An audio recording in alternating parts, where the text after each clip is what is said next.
Praise the lord. ప్రభువైన యేసుక్రీస్తు నామమున పేరట మీ అందరికీ నా శుభములండి. బైబిల్ ధ్యానంలో మనం నేర్చుకోబోతుంది సామెతలు 11వ అధ్యాయం 20వ వచనం నుంచి 25 వచనాలు మనం చూద్దాం.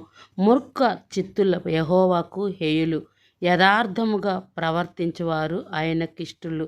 నిశ్చయముగా భక్తిహీనుని శిక్ష తప్పదు.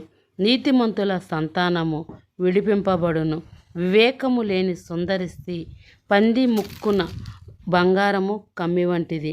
నీతిమంతుల కోరిక ఉత్తమమైనది, భక్తిహీనుల ఆశ అహంకారయుక్తమైనది.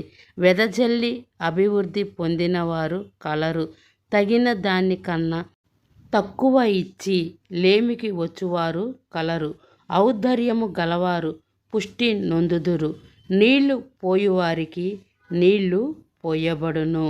ఈ మాటలు ధ్యానిద్దాం. గాడ్ బ్లెస్ యూ పిల్లలు. God bless you.